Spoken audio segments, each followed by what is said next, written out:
Primeiro agradeço o convite, né, para essa atividade hoje de manhã e hoje à noite. Né? Foi de fato um périplo, né? Foi um périplo, enfim, o que mostra, é um traço da decomposição do país, né?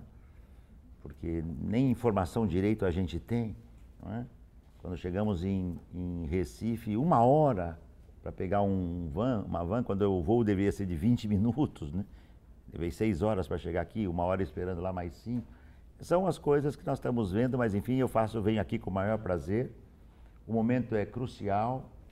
Né?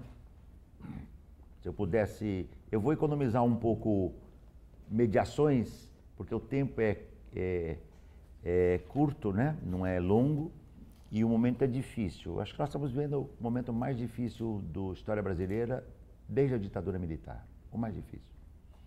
Não tem a tragédia da ditadura militar na sua crueza e virulência, mas é um momento cuja dimensão, digamos assim, branda, né, de uma aspas, né, excepcionalidade em curso, né, que devasta, não tenho meias palavras. Claro, todos vocês naturalmente, senhores sabem, que eu não tenho formação jurídica, né? Eu falo aqui como um cientista social. Né? E este cenário de devastação do trabalho, eu não encontro outra palavra apropriada para isto, não é brasileiro, é um fenômeno global. Para minha sorte, né, essas minhas publicações do exterior em tantos países têm me permitido acompanhar um pouco esse cenário mundial. Né? Como eu pensei, dado que o tema é a ética no mundo do trabalho, fazer talvez assim, Simone, 3 notas, né? 3 momentos da minha apresentação. E eu pediria que você me ajudasse aqui um pouco no controle do tempo, tá bom? Uma primeira nota, o trabalho como valor. Né? Na medida em que nós estamos pensando na questão da ética, né, no espaço do trabalho, de que trabalho estamos falando? Né? E aqui é uma digressão que eu tenho que fazer muito breve, mas do trabalho, ao menos no pensamento ocidental. Né? 2. Qual é o cenário e porquê desse cenário global do mundo do trabalho? Eu vou dar 3 ou 4 ou 5 exemplos que para mim são emblemáticos de várias partes do mundo. Né? E depois entrar na tragédia brasileira. Né? Nós estamos comemorando, se pudéssemos dizer assim, 100 anos da greve geral de 1917. Parece que eles esperaram 100 anos para efetivar o desmonte daquilo que lutávamos, a classe trabalhadora lutava antes de 17 e em 17. Né? Tal tamanho, né, digamos assim, do quadro. Quero também dizer, não sei se vai dar tempo aqui, Simone, mas acho muito importante, porque senão, se a gente tiver um pequeno tempo de debate, eu posso voltar, que não é irreversível tudo isso, quer dizer, não tem alternativa. O último que arriscou falar there is no alternative foi o Fukuyama, que ninguém mais leva a sério. Eu acho que se ele tiver juízo, nem ele se leva mais a sério, entende? Porque na história não existe não há alternativa, porque a história não é teleológica, não há uma finalidade na história que de um modo ou de outra ela vai ser cumprida. Isso não existe. A história é uma criação cotidiana.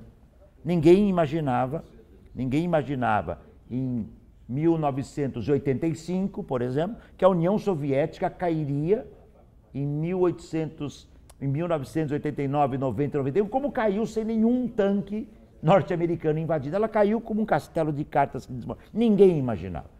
Mesmo os críticos, eu era um deles, do sistema soviético stalinista, né? Nós não imaginávamos que ele fosse cair e ao cair a União Soviética, né, todo aquele conjunto, aquele bloco que parecia um bloco sólido e que, como a frase não é minha, é de um gigante do pensamento ocidental, tudo que é sólido ou que parece sólido desmancha no ar, entende? Então esse é o cenário que nós estamos vendo.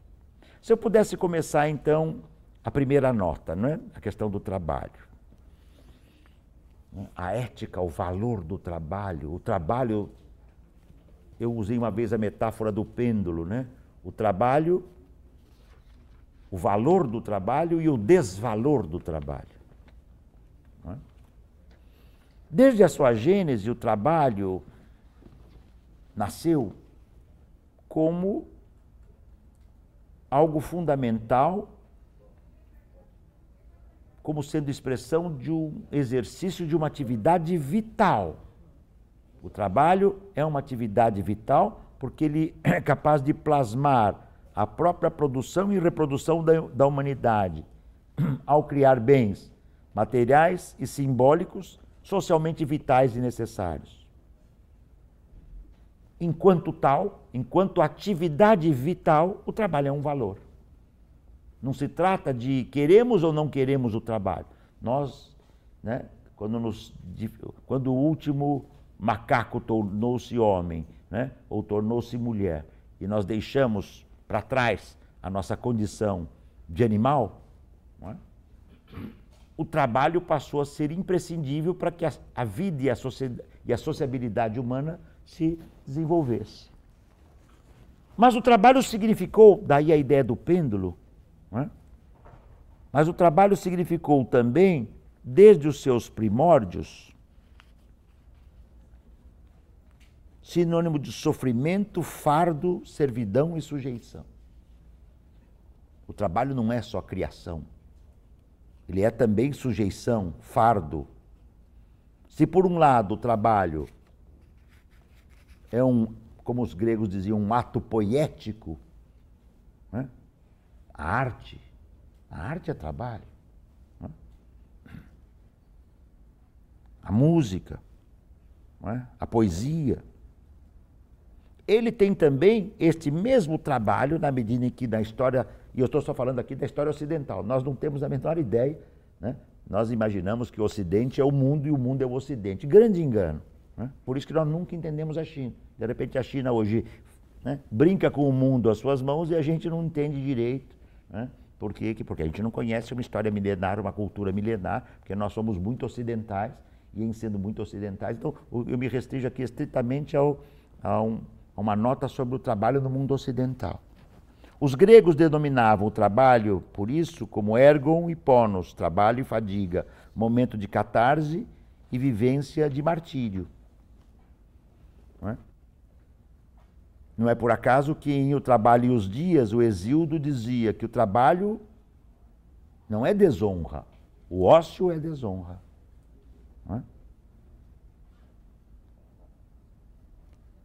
E o Ésquilo, em Prometeu Acorrentado, o mito prometeico do trabalho, né, dizia que quem vive do trabalho não deve ambicionar uma aliança nem com o rico nem com o nobre. Mas com o desenrolar da história do trabalho ocidental na antiguidade grego-romana, o trabalho foi muito associado a tripaliare, palavra oriunda de tripalho, que é um instrumento de tortura, punição e sofrimento. Olha a dialética do trabalho. Né? Uma coisa é e não é ela mesma. Um positivista entra em parafuso, porque o positivismo não consegue captar esse movimento. Né? Ora como criação, ora como servidão, ora como positividade, ora como negatividade, o pêndulo do trabalho tem, tá certo? Um longo percurso na história da nossa humanidade ocidental. Né? De um lado, o mito prometeico, o trabalho liberta, ainda que o ato de libertação pelo trabalho é eivado de sofrimento, mas o trabalho é também tripalium, né?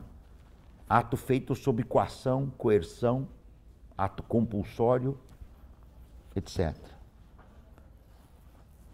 O pensamento cristão manteve essa dilemática, concedendo o trabalho como martírio, momento de martírio e salvação. Para São Tomás de Aquino, por exemplo, no final da Idade Média, o trabalho era considerado como, aspas, um ato moral digno de honra e respeito. Né? Nós sabemos que na concepção cristã de mundo, o trabalho é Quem não trabalha é ocioso, né? E não merece o reino dos céus. O que trabalha, sim. Né? Posteriormente, o protestantismo, com sua ética positiva do trabalho, em que sentido a ética positiva? Muito weberiana aqui, né? Reconferiu ao ofício humano, laborativo, o caminho necessário para a salvação celestial e terrena. Para se chegar ao reino dos céus, é preciso que a salvação comece no reino da terra. E ao contrário da concepção católica, né, da Igreja Católica dentro do cristianismo, o protestantismo vai incentivar o enriquecimento na terra como, digamos assim, um atalho mais forte para o caminho dos céus. Por isso que, né, o neopentecostalismo que se expande hoje globalmente é a ética da prosperidade. Enriquecer aqui, um caminho, a estrada vai ser mais fácil, entende? E foi Weber, expressão típica do pensamento sociológico, né, grande sociólogo alemão, na fase exponencial do protestantismo e do capitalismo, que escreveu um belíssimo livro, né, A Ética Protestante e o Espírito do Capitalismo, que selou validade ao significado positivo presente no trabalho. A ética de que estamos falando aqui, é uma ética onde o trabalho tem que ter um conjunto de valores, né? Um conjunto de elementos que permitam com que haja uma efetiva integração entre o ser que trabalha e esta sua realidade. Mas o problema deste momento do pensamento ocidental, não é? É que esta concepção de ética positiva do trabalho oriunda do protestantismo caminhava para e passo, como o próprio livro do Weber procura compreender, o nascimento do mundo da mercadoria e do dinheiro como prevalentes, numa sociedade dos negócios, que, como vocês todos sabem, etimologicamente a sociedade dos negócios é aquela que nega o ócio. Se eu pudesse provocar, as classes burguesas são curiosas. Elas negam o ócio da classe trabalhadora, porque o seu ela não nega. As classes burguesas gostam de praticar o seu ócio, né? Até porque tem os negócios para garantir os seus ócios. Ela não nega o ócio para si, ela nega o ócio para os outros, ou as outras. Esse é o momento, e eu dei um salto muito breve aqui, porque esse percurso seria exaustivo se eu... né? Mas para tocar no tema do valor do trabalho. Trabalho como um valor e um trabalho como um não valor.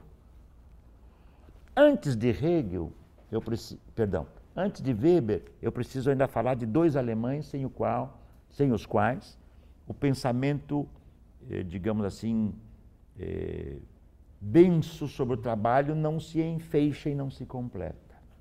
Um deles foi Hegel, que escreveu páginas profundas sobre a dialética do senhor e do escravo, do senhor e do servo, mostrando a sua fenomenologia do espírito, mostrando que o senhor só se torna para si por meio do outro, seu servo. Não sei se vocês leram aquela peça do Tolstói, acho que chama-se Senhor e o Servo. Leram? Espetacular, né? O senhor vai fazer uma viagem, que ele fazia quase semanalmente, mas antevendo o risco de uma tempestade, de uma adversidade climática e tal, ele convida o seu servo, né, para acompanhá-lo. Bom, a peça é espetacular, sai num dia aparentemente tranquilo, mas com algumas nuvens escuras e de repente uma nevasca vem, né? Tudo se transforma porque a igreja, o teto da igreja, os campos, as árvores, tudo isso vira um branco eterno e de impossível percepção de aonde está aquela casa, porque tudo desaparece e começa uma luta árdua entre o senhor e o seu servo, para sobreviver em ambos. E tem algumas passagens, eu uso como epígrafe de um dos meus livros, né? Onde o Senhor diz para o servo, eu tenho consciência de que o seu trabalho, eu reconheço, porque eu que crio o trabalho para você. Isso é muito mais bonito em termos literários, né? Eu nem lembrei de trazer aqui. Aí o servo diz, claro, eu tenho consciência do que o senhor faz isso para mim e sem o senhor eu não seria nada. E aí o Tolstói faz uma pausa e diz, mas o servo pensa, né? Se pudéssemos usar uma expressão muito nordestina, que mentira que lorota boa, entende? Que mentira que lorota boa, não é bonito isso, né? Acho que quem canta isso é o rei do Baião, né? Que mentira que lorota boa, que mentira, né?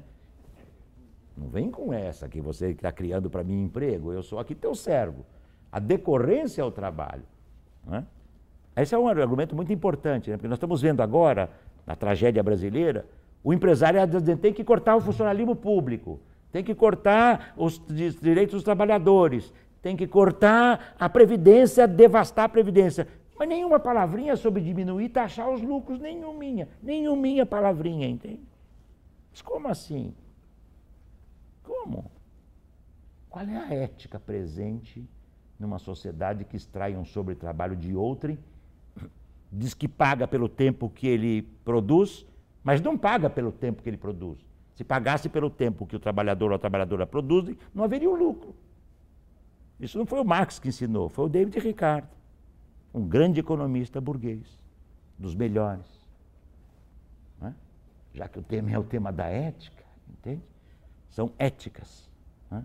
Distintas. Não, eu entendo, esse é um tema muito difícil. E entendam que eu não sou advogado, menos juiz, né? Não tenho formação jurídica, então a minha incompetência é grande.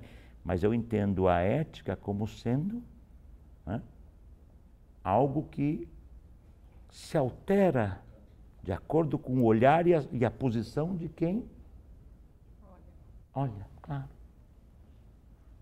Como Tolstói nos ensinou.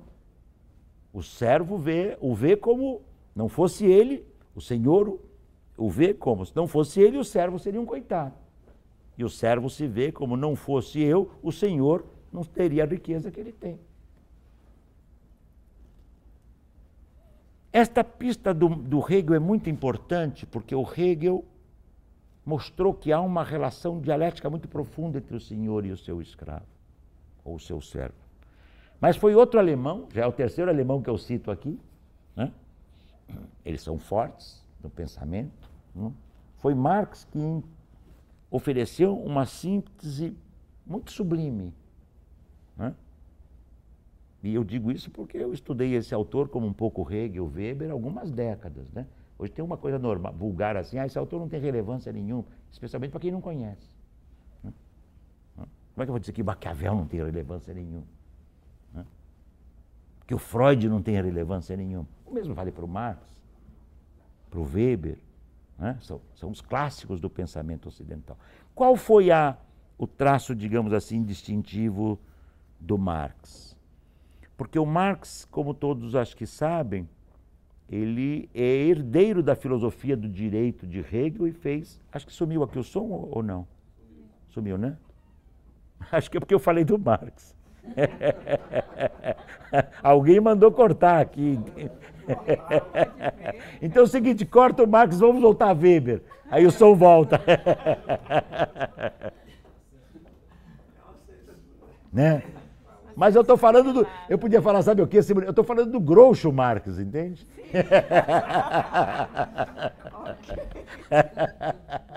Foram verificar como eles estão inaugurando, né? Não, eu estou brincando,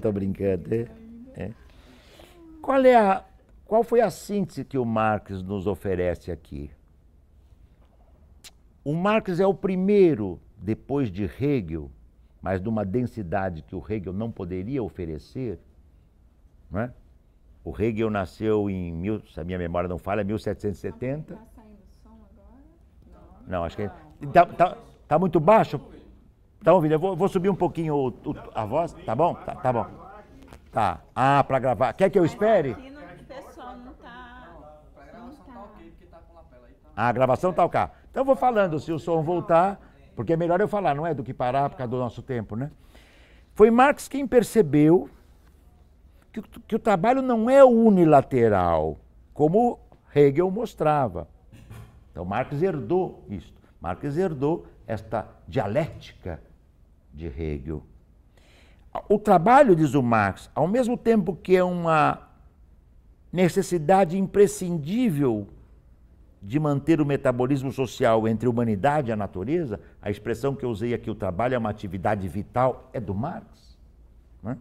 E digamos assim, o nascimento do que ele chamava da segunda natureza, que uma atividade vital, autônoma e livre, o ser social, homem e mulher, tem que trabalhar para produzir e reproduzir seus meios de vida, se torna uma atividade, a expressão é dele, a meu juízo, espetacularmente forte. Né? A atividade se torna imposta, extrínseca, exterior, forçada e compulsória. Os trabalhadores e as trabalhadoras não trabalham porque querem no que fazem. Nós podemos dizer que nós somos exceções nessa história, né? Os professores, os juízes, né? Os médicos, os advogados. O meu olhar aqui, não é? Não é o nosso, não é para a nossa corporação, já que nós estamos falando de Hegel, né? Não, meu olhar aqui é para aqueles que estão, né, no patamar societal mais abaixo e que estão sendo vilipendiados por essas transformações que nós estamos vendo em escala global. Vilipendiados. Né? Se eu pudesse então dizer qual é a conclusão dessa primeira nota, no pêndulo do trabalho, o trabalho é, por um lado, um valor, mas que com o império da mercadoria, do fetiche, do dinheiro, ele se torna um desvalor. E a coisa é tão complexa que o trabalho se torna um desvalor imprescindível para criar a riqueza de quem se apropria deste valor. De novo, um positivista não acompanha. Porque... E esta é digamos assim, a dialética do trabalho no capitalismo. Não é?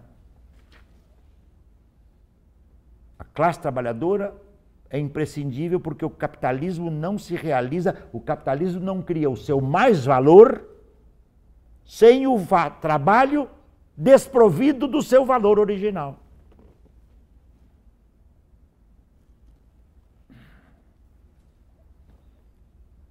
O cenário atual é tristemente devastador, né? Em escala global. Se eu pudesse dar alguns exemplos e depois dizer o porquê disto, né? Mas alguns exemplos, né? Eu talvez pudesse dizer assim: 1973, né? É um momento importante do capitalismo e do trabalho do século XX. Que trabalho vigorou na Revolução Industrial, né? E que nos chegou ao século XX, especialmente no século XX. Né? O trabalho que nós tivemos no século XX foi o trabalho que magistralmente, outro gênio, mas não propriamente do pensamento, mas da arte, Charles Chaplin, nos tempos modernos, nos brindou, né? Com aquela obra-prima sobre o trabalho operário na indústria. Né? Se eu tivesse que perguntar qual é o filme para mim do século XX, sei lá, tem tanto, mas é o do Chaplin. Por quê? Porque eu já vi acho que 55 vezes. E se for passar hoje à noite, eu vou assistir de novo. Porque vai ter uma cena do Chaplin, um sorriso dele, uma cena que eu não tinha percebido nas 54 vezes anteriores que eu vi. Falei, como é que eu não percebi esse sorriso irônico? Aquela coisa de fugir para trás com medo da polícia com a bandeirinha vermelha. Mas por que a bandeirinha não era amarela? Ou alvinegra, já que o timão é... Hã? O Corinthians é o ABC, né? É. Era vermelha a bandeira do Chaplin. Americano. Enfim, aquela cena que ele é tragado na máquina, né? E depois ele volta. Aquela cena que ele está apertando as porcas, né? E de repente ele perde a linha de montagem. E aí o Chaplin está mostrando o controle que o empresário, que a fábrica tem da sexualidade do trabalhador. Aí ele continua apertando a porca. Aí ele perde a linha da montagem, lembra dessa cena? Ele continua com aquela ferramenta dele, ele tem que apertar alguma coisa. Passa uma senhora, tá certo? Com 2 botões avantajados aqui, ele fala, é essa porta que eu tenho, esta porca que eu tenho que apertar. E tenta apertar, tá certo? Os dois botões que a senhora tem, né? E a mulher falando, sai daqui, e ele lá apertando a porca, achando que ele estava na linha de montar. É genial, porque aí o Chaplin está criticando, né? Como aquele cineasta italiano fez na Classe Operária Vai ao Paraíso, como é que ele chama? Hélio Petri, né? O controle da sexualidade, o operário tem que ter um controle da sexualidade fora da fábrica para que ele possa ser viril na fábrica, porque a virilidade, quanto mais intensa é a sua virilidade, maior é a sua produção maquínica. Né? Mas o que aconteceu? A partir dos anos 70, mais precisamente entre 68 e 73, o capitalismo mudou muito.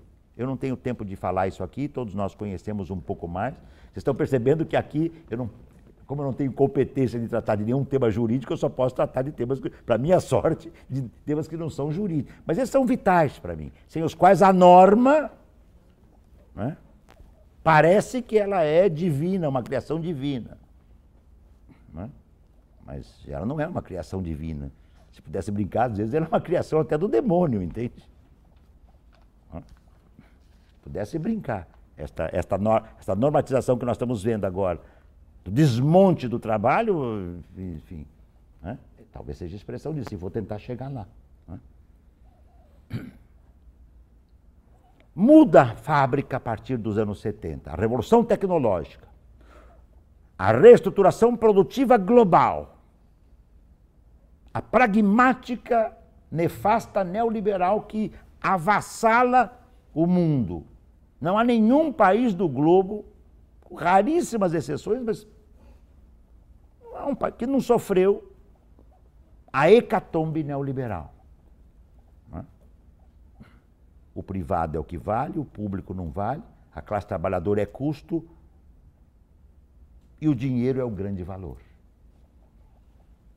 Porque como eu chamo, esta trípode destrutiva, reestruturação produtiva, o neoliberalismo, o segundo pé da trípode, tem um terceiro pé decisivo. E este é vital para mim. E para a gente entender a confusão que nós estamos. E devo dizer também, viu, Simone? Claro, que quando vocês me convidaram aqui, eu tenho alguns homônimos, mas vocês sabiam que estavam convidando este aqui, né? Tem o nosso gênio da literatura brasileira, que é o Guimarães Rosa, né? Lembra dele? Pão e pães, questão de opiniões. Eu aqui estou dando os meus pães, tá certo? Né? As minhas opiniões, né? Quem enfeixa esse tripé destrutivo?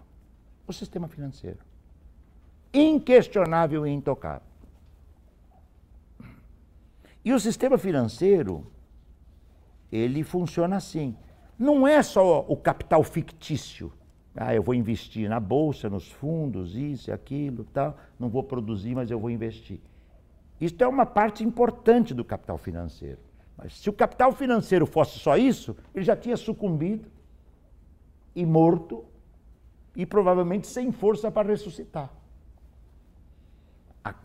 A coisa mais complexa e mais importante do sistema financeiro é que o sistema financeiro controla as finanças e o mundo da produção. Ele sabe, o sistema financeiro, que não pode prescindir do trabalho. O capitalismo não pode prescindir do trabalho. Quem disse isso nos anos 70, 80, quebrou a cara. Muito europeu disse isso. Foi bom para mim, porque eu dizia que isso não ia acontecer. De repente os europeus disseram isso, nós comprávamos os livros dele, hoje não se acha nem sempre porque não vale nada. O meu livrinho saiu aqui em 95, sei lá, tinha edição na Itália, na Inglaterra, nos Estados Unidos, na Holanda, na Itália, na França, espero publicar na Alemanha, na Índia. Quando passou pela minha cabeça que um livro meu ia ser publicado na Índia. Por quê? Porque nós dissemos, não existe capitalismo sem trabalho. O que existe é que o capitalismo vai dilapidar o trabalho, corroê-lo até o limite. E qual é o limite? O céu é o limite, entende? Ou o inferno. Para não parecer que eu estou exagerando, o trabalho que o capitalismo financeiro exige é o trabalho intermitente, precário, flexível, sem regulamentação e sem direitos, em escala global. é esse. E quem não está nesse desenho, ou se enquadra, ou vai sofrer pressão. Isso não quer dizer, viu, Simone, pelo menos como eu penso... Tá, ótimo, tá bem. Né? Obrigado. Isto não significa que para usar uma expressão talvez do... Como é que chamava aquele sociólogo importante, né, que falou na lei de ferro da oligarquia? Vou lembrar daqui a pouco. Né? Ou, lembrando uma outra expressão do Weber, a jaula de ferro. Isso não significa que isso é uma jaula inquebrantável, porque só as lutas sociais e as resistências podem impedir. Por exemplo, frente à iminência que nós estamos vivendo, da eliminação da justiça do trabalho, se nós esperarmos sentados, isso vai acontecer mais rápido do que a gente imagina. Porque a justiça do trabalho, agora eles já estão tendo coragem de dizer, não deveria ter existido. Houve até alguém que disse que o problema da justiça do trabalho no Brasil é que ela pende para um lado. Só que ele errou o lado que pende a justiça do trabalho, entende? Esse senhor que disse isso, que vocês acham que sabem quem é. Ele disse que a justiça do trabalho no Brasil pende para o trabalho. Eu acho que ele deve, não sei onde ele mora, deve ser em outro planeta, entende? Porque a justiça do trabalho no Brasil não pende para o trabalho. A justiça do trabalho no Brasil não nasceu hoje, e ela, na melhor das hipóteses, concilia a favor do capital. Porque se eu estou reivindicando 100, né, Simone, tenho direito a 100, e você faz a mediação, a empresa tem que me pagar 100, mas você propõe que a gente resolva tudo por 50, que ela está ganhando a empresa. Estou conciliando. Eu não estou descaracterizando aqui quem seria eu para fazer isso, uma parcela importante de juízes do trabalho do Brasil que assumiram que tem lado e que lutam pelos direitos do trabalho. Né? Aliás, se não fosse isso, certamente eu não estaria sendo convidado aqui. Teria um paspalho que ia cobrar bem caro para vir falar aqui, tá certo? Ia cobrar bem caro, tá certo? Para falar aqui, voltava com a burra cheia de dinheiro, o que não é o nosso caso. Nem aqui, nem em lugar nenhum. Tá? Nem aqui, nem em lugar nenhum. E não tinha feito tanto esforço para vir. Ele não tinha feito, ainda pulando que nem um jumento naquele no busão lá que balançava. Entende? Quer dizer, a justiça do trabalho vive uma situação que não é novidade, porque o neoliberalismo, na lógica neoliberal, isto engessa a relação capital e trabalho. E veja, qual é o fundo? Não dá para... Tem um belo livro, que é talvez o primeiro livro que acertou esta questão para mim. Ele é anterior ao meu trabalho. Meu trabalho, Adeus ao Trabalho, é de 95. O Sentido do Trabalho é de 99. O livro que eu acho que bateu no nervo foi A Condição Pós-Moderna, do Harvey. Não sei se vocês conhecem esse livro, A Condição Pós-Moderna, do David Harvey, né? Que disse, olha, o capitalismo da chamada era pós-moderna é um capitalismo que tem que mudar tudo para se manter capitalista, entende? Empresa flexível, era digital, mutação tecnológica. Claro que as mudanças tecnológicas foram vitais. Por exemplo, a primeira empresa que esboçou uma reorganização do mundo, não é, produtivo foi a Benetton nos Estados Unidos. Porque a partir do momento que você tem um computador que conecta Índia, China, Estados Unidos, América Latina, África, num clique você diz, agora vamos produzir esse tipo de camisa com essa cor. E esta mutação do tempo, da economia digital, do mundo informacional, fez com que o tempo da produção, o tempo do capital, se metamorfoseasse profundamente. Não há nenhum empresário hoje, em nenhuma parte do mundo, que, se tem alguma importância, que não faça negócios na China. Eu, quando fui à China a primeira vez, e única, há um ano atrás, para mim uma experiência espetacular. Eu peguei um voo, eu fui para Xangai. Só que eu peguei um voo que parava em Dubai. Eu fui fazer 4 conferências da Universidade Chinesa com um grupo de intelectuais brasileiros. Eu preferi ir em grupo porque eu queria ir e voltar, né? Tá certo? E olha quem lhes fala né, não esconde o lado que tem, nem a cor do coração que tem, e nem do sangue. Tá? Não esconde. Mas eu queria ir e voltar. Né? Então, quando foi um grupo de colegas, Michel Levi, Domênico Lossurdo, Gilberto Ascar, meus amigos, Marcelo Musso, falei, nessa vamos, porque também, se por lá ficarmos, é um grupo simpático. Mas foi ótima experiência e tal, mas assim, né?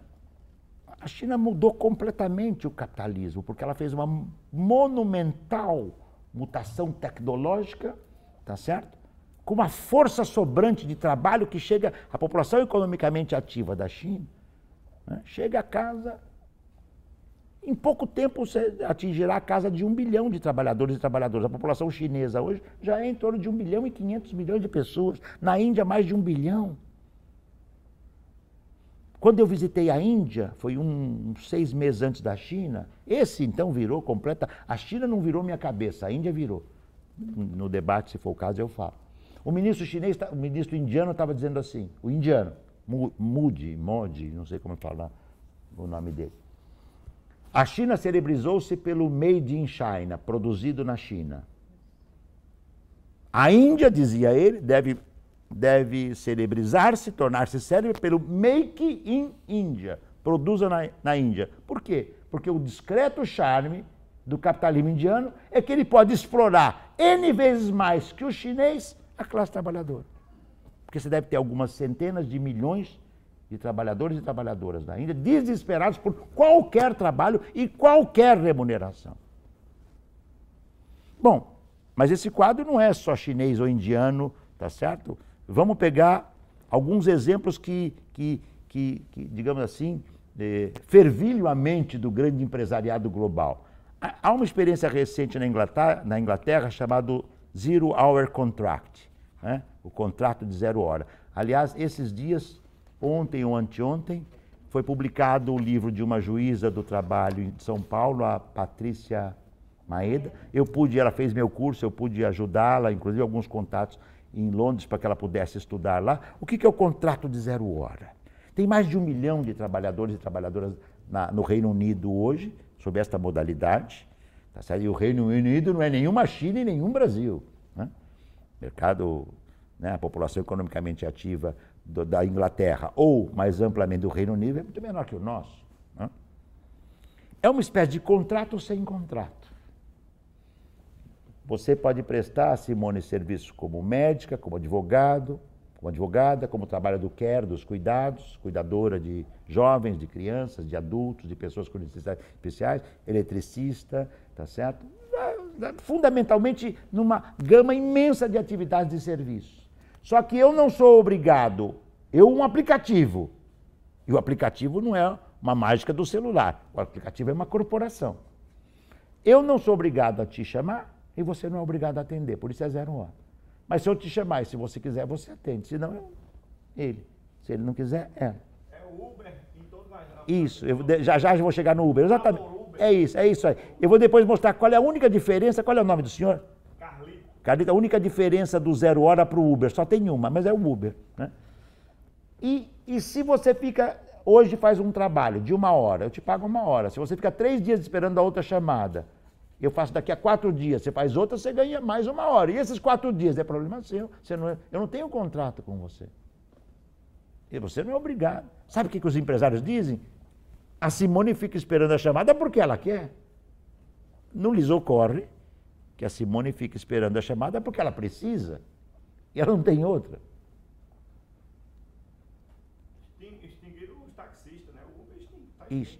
Eu tenho meu cunhado, que ele tem uma frota de 4 táxis e agora está desempresário, né? Ele não é desempregado, ele é Desempresário é outra. Está passando uma necessidade tremenda. Esse contrato de 0 hora, eu vou já chegar no exemplo do Uber, que é o mais espetacular exemplo global. Aliás, a prefeitura de Ribeirão Preto disse outro dia no seu site, vamos criar o Uber professor. Já os professores já responderam, então vai ser o professor delivery, entende?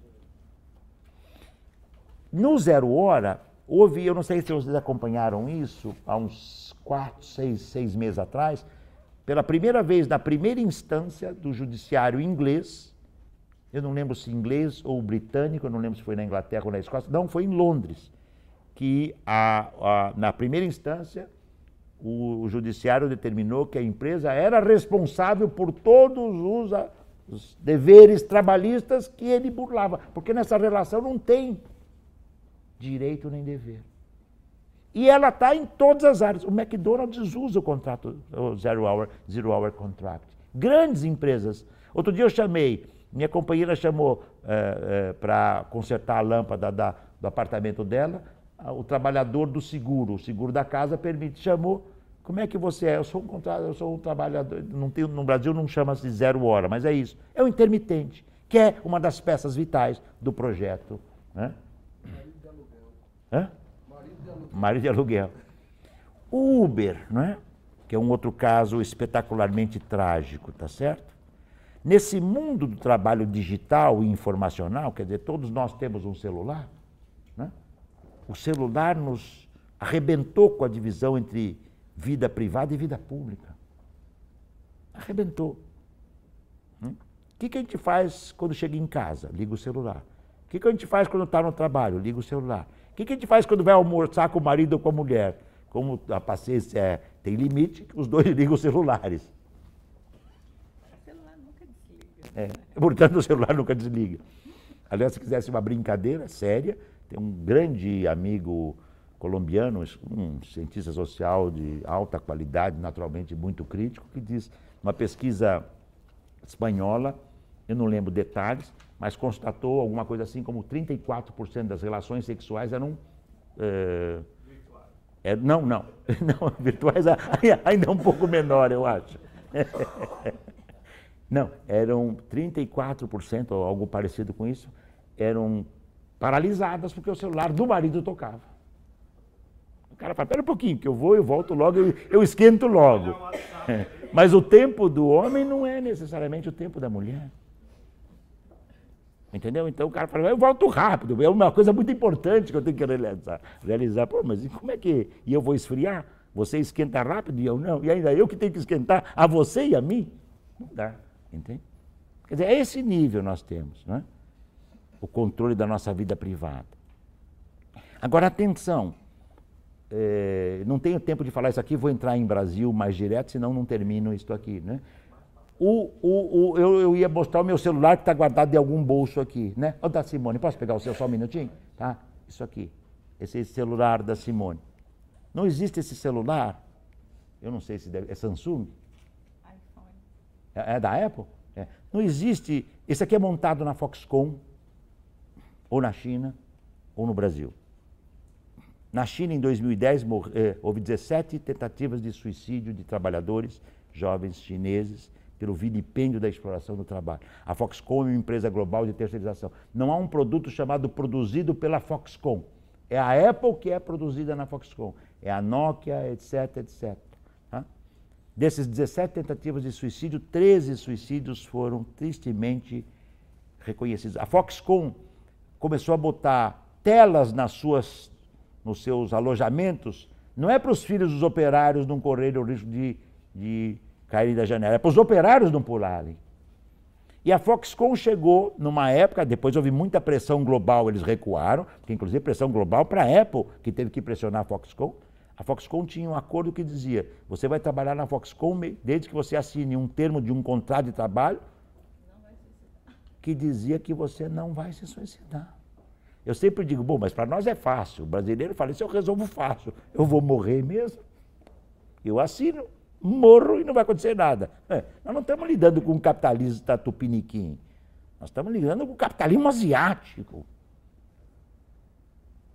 E aí é o seguinte, se você se suicidar e assinou, a sua família não recebe os direitos de trabalho que você tem pelo suicídio do trabalho. Entende?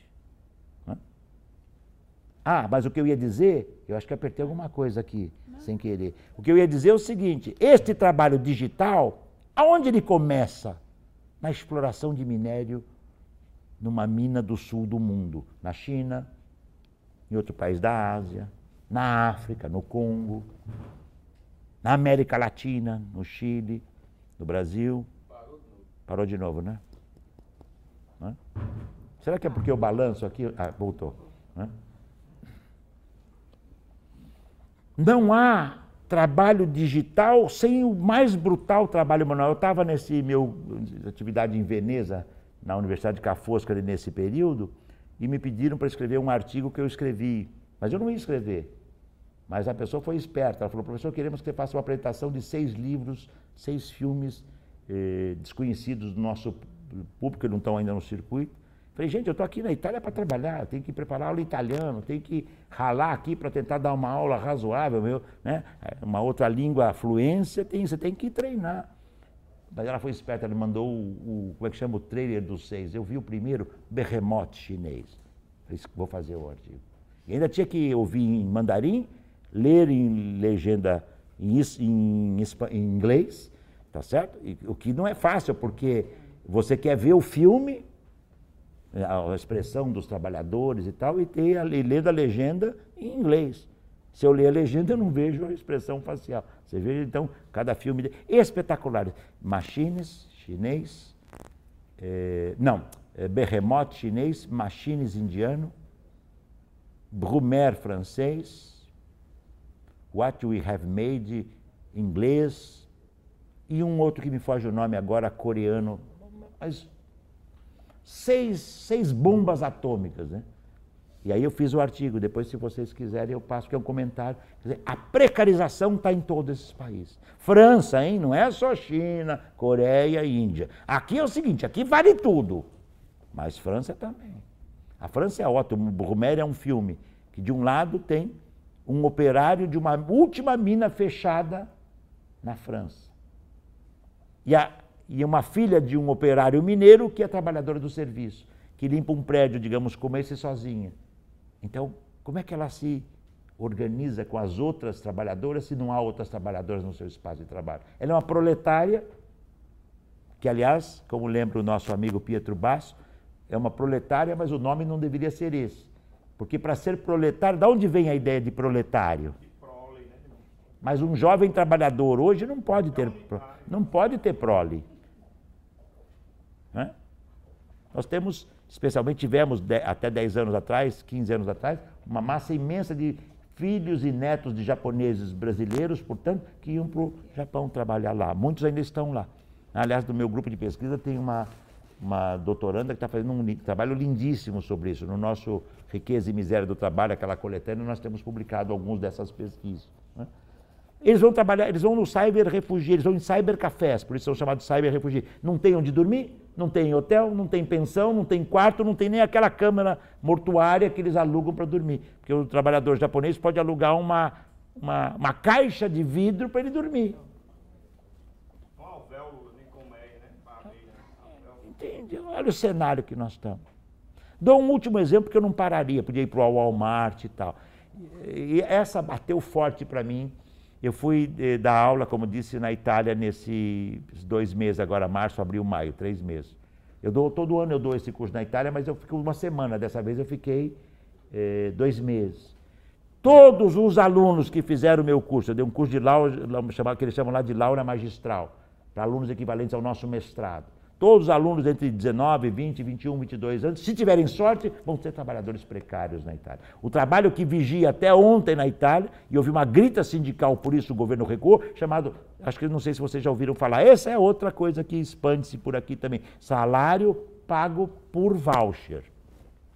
Eu recebi a Simone está aqui?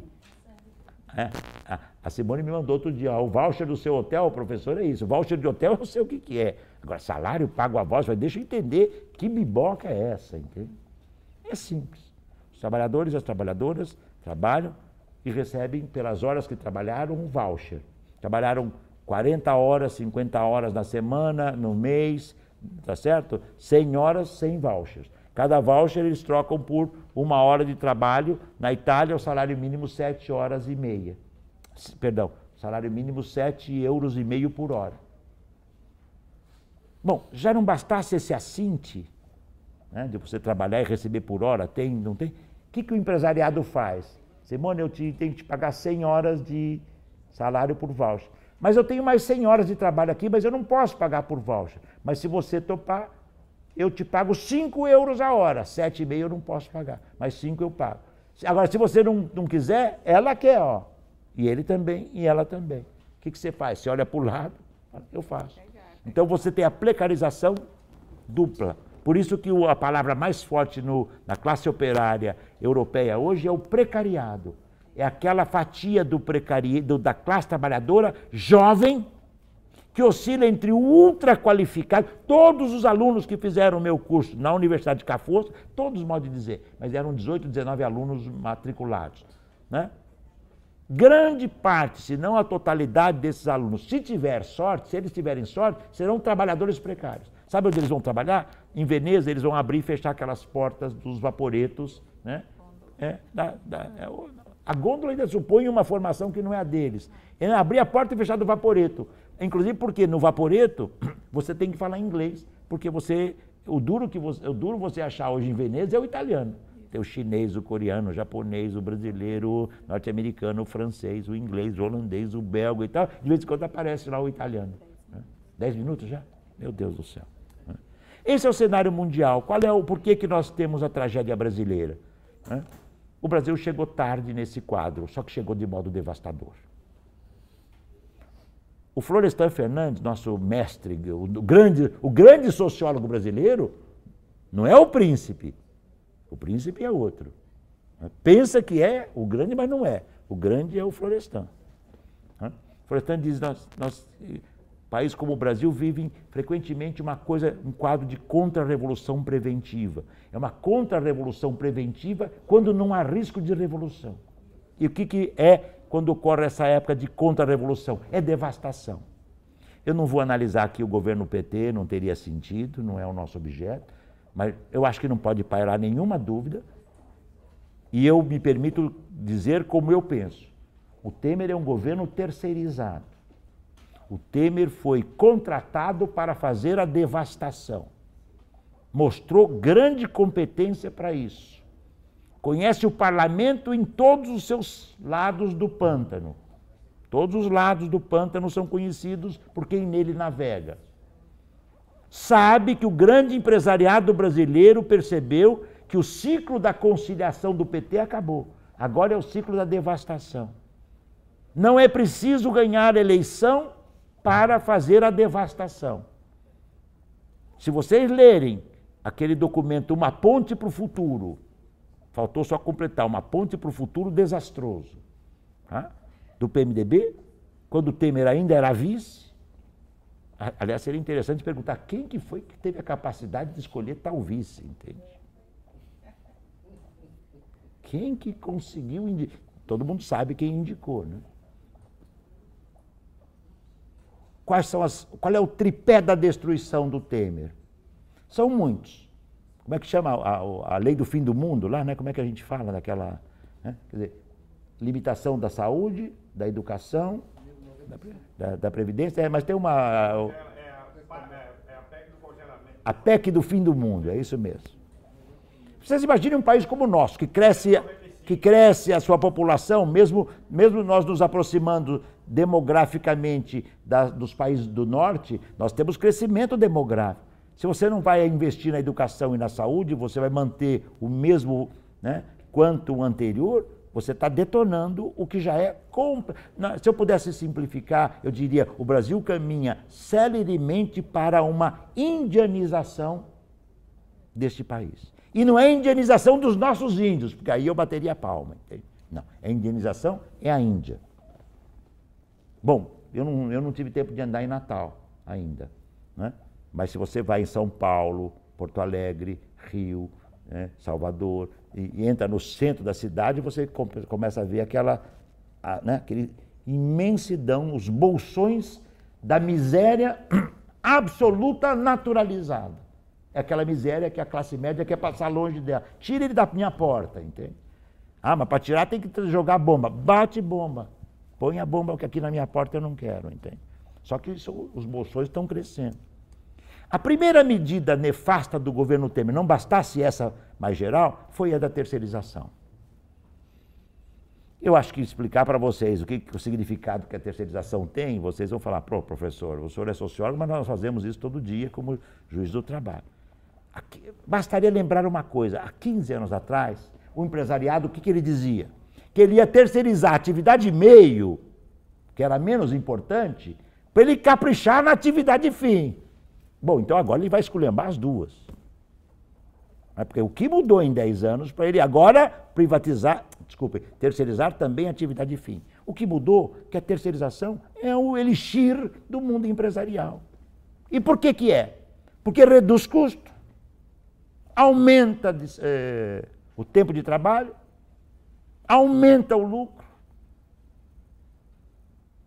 Não tem nenhuma pesquisa séria, independente, que diz que terceirizando...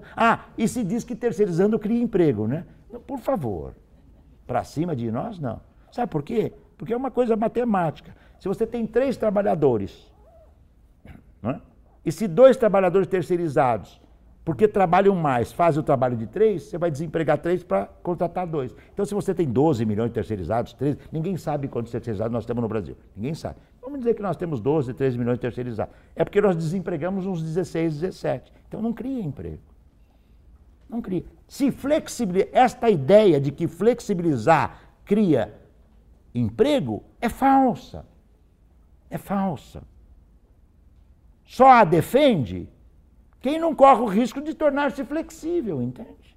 Só que, meus caros e minhas caras, flexível seremos todos, juízes, médicos, professores, funcionários públicos. Não é mais o peão, o trabalhador da limpeza que veio aqui, deixou isso aqui bonitinho e que não está nos assistindo aqui, né? Ele veio, deixou bonitinho e foi limpar outro espaço. Esses são os flexíveis, os intermitentes, os precários. Só que seremos todos precários. Eu lembro que eu brincava há 10 anos com meus colegas juízes, com os quais eu tenho muito respeito. Meu caro, se a moda pega, vão terceirizar o judiciário, entende? O judiciário do trabalho. Eu acho que não vão nem terceirizar mais. Né? Extinguir. Entende? Então, a terceirização digamos assim, é um ponto muito importante de mais lucro, mais valia, adoecimento. E incide com mais virulência no trabalho feminino, porque há uma divisão sociossexual do trabalho. As mulheres trabalhadoras de limpeza de muitas empresas não podem se organizar. Aliás, no decreto da terceirização, aprovado, não é? Decreto, projeto-lei, desconsiderem aí os meus equívocos terminológicos judiciais, tá certo? Jurídicos, né? Lá está dito que a empresa vai indicar qual sindicato terceirizado vai ser representado. É assintoso, entende? Na melhor das hipóteses, a empresa vai indicar o sindicato pelegão patronal. Todos nós sabemos que onde há a terceirização é a porta de entrada da precarização, mais acentuada. E é difícil ter o retorno. Então é estranho imaginar que a terceirização vai trazer empregos e vai ser regulamentada. Por favor, entende? Segunda medida devastadora, a reforma trabalhista. Vocês lembram como é que era o projeto de reforma 1 ano atrás? Ai, que saudade daquele, entende? Porque a hora que eles perceberam que podia passar tudo, encomendaram, a gente até suspeita de que computadores, passa que vai passar tudo, manda tudo para cá, tudo o quê? Artigo por artigo da CLT, para que a gente arrebente a CLT. Porque a CLT... Se eu pudesse debater aqui, a CLT é contraditória na sua Constituição. A CLT é conquista e controle. Né? Lá no passado, desde a ascensão de vagas em fins de 30, decreto 19.770, se bem me lembro, da Lei de Sindicalização de 31, até a consolidação em 43 e tudo que tivemos de 43 para cá. Mas a CLT é uma espécie de constituição da classe trabalhadora. É a constituição da classe trabalhadora. E o papel do governo terceirizado, tá certo? É o desmonte da CLT. E os pontos principais desse desmonte, tá certo? Estão na flexibilização da jornada de trabalho, do banco de horas, na flexibilidade da negociação salarial, limitada e do preceito do negociado sobre o legislado, porque aí você arrebenta, né? Você arrebenta o que você tem, consolidado. E abre para o trabalho intermitente. Eu escrevi um artigo, espero que saia nos próximos dias lá para aquela caderno da Folha de São Paulo, Ilustre, os intermitentes globais. É isto que interessa aos capitais. Como há um bolso, e olha, nós não falamos aqui, por isso que eu perguntava para você, nós não falamos aqui de um elemento. Se não bastasse o desemprego estrutural, no Brasil são 14 milhões índice oficial de desempregados. Mais subempregados e mais desemprego por desalento, isto dobra. Isto dobra. Mais trabalho autônomo, né? PJ, com trabalho intermitente, nós temos um contingente aqui que está na esfera, tá certo? Do abandono legal. Vocês acham que se o empresariado não, vou te colocar, eu acho que muitos de vocês, né, já nas causas que julgaram, se depararam com empresas de terceirização que burlam, né? E que quando dão a causa, ganha para o trabalhador, ele vai ver, ou a trabalhadora, a empresa desapareceu. Essa medida, a lei de terceirização e o que nós estamos vendo, está sendo a legalização da burla. Eu fui o primeiro a dizer, e não me arrependo, agora muita gente repete, a lei de terceirização é o retorno à escravidão do trabalho no Brasil. Claro que é uma metáfora, não precisa... 2 minutos? Não pode virar 4? Pode. Eu viajei tanto. Tá. 4 minutos eu termino. Farei o esforço aqui para terminar. Só falta um ponto, né? Na escravidão, então fica a metáfora sem mediação. Na escravidão, o senhor compra o escravo. Na terceirização, o gestor contrata, aluga o escravo. Digital, que fica esperando a chamada. Qual é a diferença, Carlito? Do Uber, que eu vejo, talvez eu esteja enganado, do Uber para o 0 hora. Se o Uber nega 3 chamadas, ele está fora. Então, esse então é o escravo que não pode recusar. Por isso o meu livro vai chamar-se, o novo livro que eu estou terminando, O Privilégio da Servidão. Li do Alberto Camus isto, né?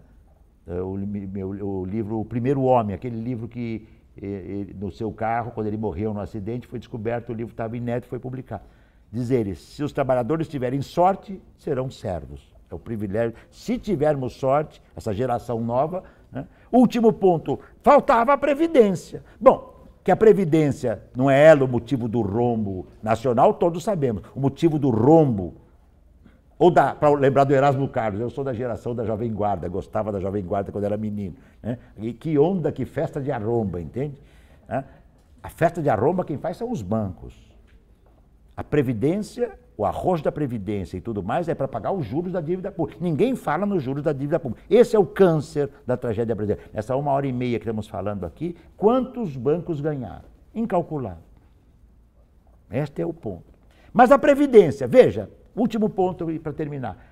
Simone, do projeto original, 65 anos para se aposentar, 49 anos para a Previdência Integral. Temos que começar a trabalhar com 16 anos. Os pobres, trabalhadores rurais, nós mostramos lá que cortam de 10, 12, 14 toneladas de cana por dia. No sul, no nordeste e no norte é mais. Eles estão aniquilados.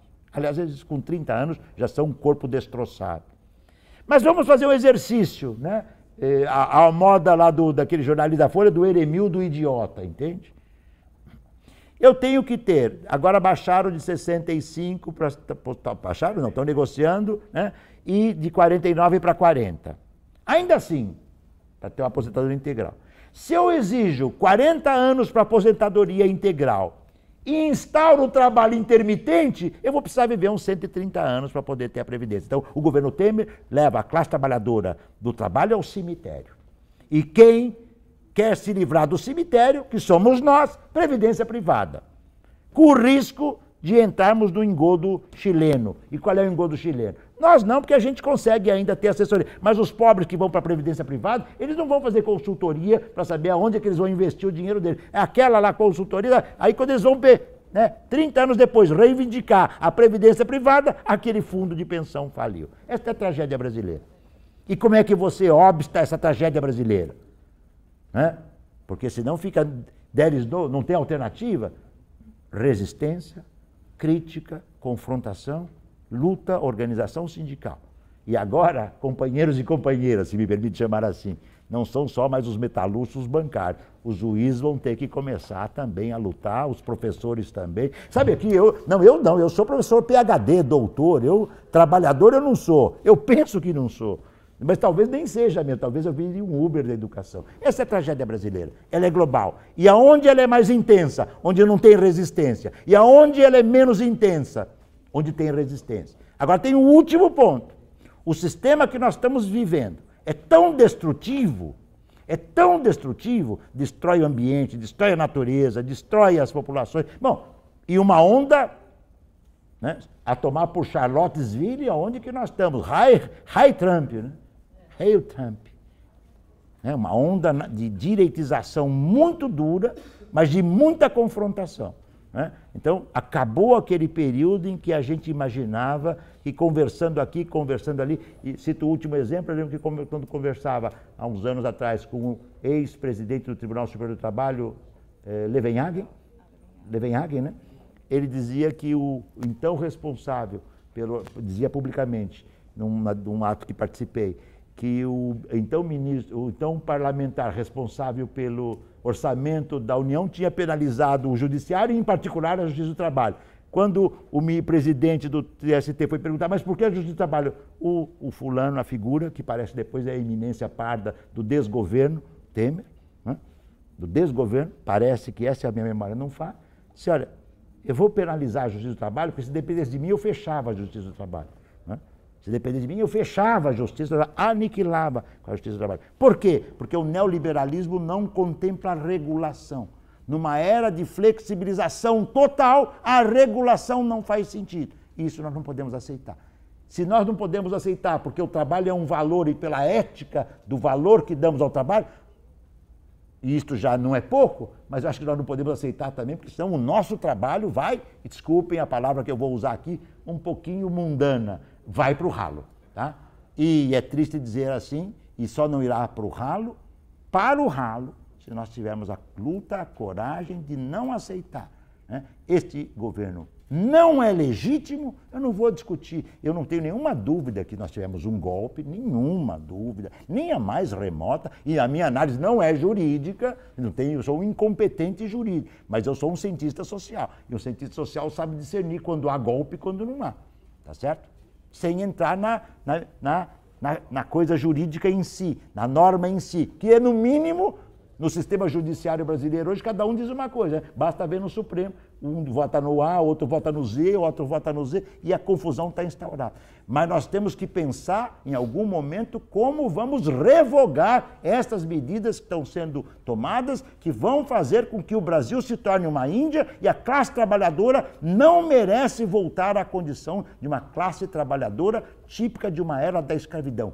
Isto não tem a ver, trabalho escravo não bate com dignidade, com valor e com ética no sentido mais profundo que o trabalho tem que ter. É a única coisa que eu posso dizer para vocês. Gostaria de chegar aqui, fazer uma festa, né, fazer aquela, como é que se chama, autoajuda, mas aí seria uma empulhação, e empulhação nós não fazemos, tá? Obrigado.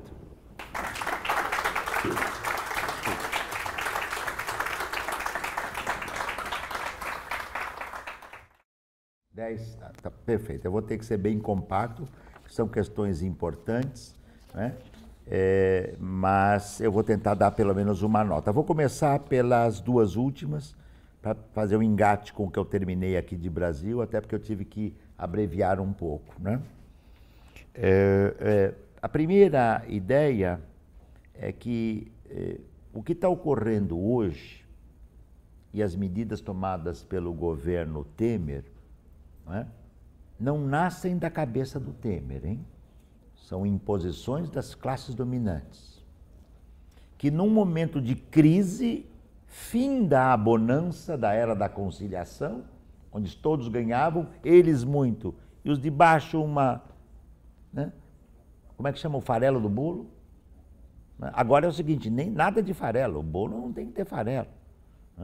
A crise quem paga é a classe trabalhadora. A nossa classe dominante é senhorial e escravista. Não é por acaso que nós tivemos escravidão até 1888, né? E a escravidão só deixou de ter vigência aqui quando o empresariado cafeeiro, especialmente, percebeu que era mais rentável ter assalariamento na força de trabalho. E quando a abolição da escravidão se deu, os trabalhadores negros e as trabalhadoras negras foram excluídas e a nossa classe dominante recorreu à imigração branca para criar o trabalho operário na indústria. Fazendo uma intervenção, desculpa. Naturalmente, para quem não é capitalista, nenhum dos dois modelos causa nenhum agrado. A mim não causa nenhum frenesi, nenhum dos dois. Mas o capitalista europeu, ele investe para pensar em ganhar algo daqui a alguns anos. O capitalista do sul do mundo investe ontem e já quer ganhar anteontem, entende? Já quer começar, já, claro. Daí o Estado, que é a pergunta um pouco que a Ana também faz, o Estado, tá certo? Foi completamente redesenhado pelo neoliberalismo. O Estado neoliberal, o Hayek e o Friedman já diziam, o Estado deve ser potente para garantir os fundos privados e inexistente para garantir os fundos públicos, porque esses não interessam. Tudo deve ser privatizado. Então, segurança, previdência, tudo aquilo que é rentável, o ensino público, né? A pressão que as universidades, o maior complexo privado educacional do mundo atuou no Brasil. O seu volume de investimentos é altíssimo. Então, você tem razão, Ana, ao dizer que, tá certo, não é propriamente que o Estado se omite, né? Porque o Estado neoliberal não tem que atuar nisso, é mais do que omissão. Entende? Isso é do mundo privado e das corporações. E as corporações só não atuam naquilo que não é rentável. Até o cárcere é rentável. Aliás, teve um governador que privatizou pioneiramente o cárcere no Brasil. Tomara ele possa visitar o cárcere e passar lá, um ex-governador, e passar lá, digamos, um período alojado no hotel, tá certo? Que ele criou no passado, tá certo? Hotel, né? Eu estou falando de Minas Gerais. Né? Até o cárcere é privatizado. Até o cárcere. Né? E é evidente que o salário mínimo, Carlito, quer dizer, você tem um risco, mas o capitalismo resolve isso como? Se não tem consumo de massa, porque é uma retração muito pesada, claro, isso não pode ser eterno, mas você sofistica o consumo. Pegue na indústria automobilística brasileira. Há 10 anos atrás, o carro 1000 era o carro que bombava. Hoje é o carro sofisticado. Porque o carro 1000 não dá mais. É o sofisticado. É aquele carro que você paga para ter o luxo que você quer ter. Entende? O que é um consumo global, muito mais voltado para uma parcela da população, que são as classes médias e as classes proprietárias, que podem ter um televisor em cada aposento, um computador para cada filho, alguns celulares para cada membro da sua casa, tá certo? Enquanto as maiorias essas ficam, tá certo, no beirão. E tem um pensamento global, onde acho que tem uma das perguntas tratou disso também, que é o seguinte, não é? Tá certo? A miséria é naturalizada, entende? A miséria, acho que você lembrava do caso de São Paulo, você usou a expressão, inclusive, muito feliz, né? A forma como o açoitamento dos pobres. Os pobres têm que ficar perambulando. Os imigrantes. Eu vi uma coisa em Veneza que eu nunca tinha visto. Né? Naquela Ponte do Suspiro, tinha um cordão policial. Da Ponte do Suspiro para cima, os vou comprar podem ficar. Né? É o vendedor, trabalhador africano ou do Oriente Médio que está vendendo. Da academia lá para baixo, ele pode ficar no meio de Veneza, ele não pode. Tinha um cordão que proibia os negros pobres de entrarem. Não é possível que isso seja normal. Não é possível, entende? Não é possível, entende? Ou entram todos, ou não entram em lugar nenhum. Não, mas do meio de Veneza não pode. Eu vi isso. Fiquei estupefato. Mas não me surpreende. Vocês viram que no manifesto nazista da Ku Klux Klan nos Estados Unidos, o Trump levou 2 dias para condenar. No segundo dia foi obrigado a condenar, alguém deu um papel, falou, lê esse negócio aí, você é um homem da mídia, tem que falar isso, se acredita ou não, isso é o que menos vale, não importa que você não acredite. Ele leu, depois ele pensou, porque ele deve ser uma figura um pouquinho limitada em algum momento da sua ossatura, da sua massa falida, tá certo? E no dia seguinte ele voltou tudo atrás, né? Disse, não, o nosso problema não é o nazismo, não, os dois lados são problemáticos, né? Entende? Esse é o cenário mundial. E nós temos um quadro complicado. O mito, você mostrou bem, Zé, do trabalho do conhecimento. Sabe qual é o problema do trabalho do conhecimento? É que o trabalho do conhecimento virou mercadoria. Um dos pontos que eu vou tratar nesse meu novo livro é o seguinte, há um monumental novo proletariado de serviços que vão das tecnologias de informação e de comunicação, da indústria do software, até o trabalho do call center, telemarketing, e o conhecimento se tornou mercadoria. Isso eles não falam. A sociedade do conhecimento. Sim, mas o conhecimento é mercadoria e gera valor e enriquece. Tá certo? Então, aqui tem uma divisão muito precisa do norte e do sul do mundo. Dou um último exemplo, que às vezes o exemplo é mais emblemático do que uma explicação. Eu fui dar um curso há 2 anos e meio atrás na Universidade da Patagônia. Devo confessar a vocês que eu aceitei dar o curso na Universidade da Patagônia porque eu não conhecia a Patagônia. Eu falei, lá vou para a Patagônia. Né? Assim, a gente trabalha e ao mesmo tempo... bom, entendi porque que o Santos Dumont largou Paris e foi morar na Patagônia. Eu também faria o mesmo. Né? Patagônia é muito mais bonita que Paris, se pudesse brincar com palavras. Né? A natureza é esplendorosa. Né? Mas tinha do lado da universidade, a 1 quilômetro, que quando você olhava de 1 quilômetro de distância, parecia uma construção de metal que avançava para o mar, enorme. Era uma fábrica de metal. E eu perguntei, o que é essa coisa de metal que joga para o mar? É uma companhia de extração de produção de alumínio. E por que ela está aqui? Porque ela estava, disse o colega que me falou, me contou, né? Não pude checar, era uma empresa italiana que foi expulsa da Itália. Por que foi expulsa da Itália? Porque ela poluía a Itália. E por que ela veio para cá? Para poluir a Patagônia, que é um espetáculo da natureza, é um negócio assim. Porque o sul do mundo é isso. Como a África recebe os dejetos. Lembra quando há 5, 6 anos atrás, 8 anos atrás, nós recebíamos aqueles, como é que chama, aqueles grandes containers de lixo hospitalar? Mas você imagina se chega um lixo hospitalar na Noruega, o que acontece? Entende? Mas aqui não acontece nada. Alguém já comprou não sei quem, já corrompeu. Né? Tem uma divisão internacional do trabalho. O trabalho sujo é no sul do mundo. O trabalho qualificado e limpo é no norte do mundo. Só que a mundialização, fica essa ideia, a mundialização arrebentou as fronteiras. Porque a mundialização do capital levou à mundialização do trabalho. E a superexploração do trabalho, que era o discreto charme da nossa burguesia, se tornou uma tendência global. A superexploração do trabalho é uma tendência global, dos Estados Unidos, tá certo? A Inglaterra, passando pela Índia, pela China, voltando para o Brasil e indo ao México. Eu estava no México há uns anos atrás e eu lembro de uma propaganda da Confederação da Indústria Mexicana. Venha produzir no México, que aqui é mais produtivo que a China. Não é mais produtivo que a China, nem um pouco. Aqui, o que ele quis dizer é o seguinte, se explora mais do que na China, são os exemplos, por exemplo, das maquilas, né, que vocês conhecem, as maquiladoras, né, que são montadoras do México porque pagam 10, 20 vezes a força de trabalho indígena, feminina, etc. Não é? A modernização das reformas, portanto, é curioso. Dizem que as ideologias acabaram. Né? Nunca o mundo foi tão ideologizado. Não é modernização, é escravidão, entende? Agora, vocês conhecem algum governo que diz esta minha medida é para arregaçar a classe trabalhadora? Desculpem a palavra.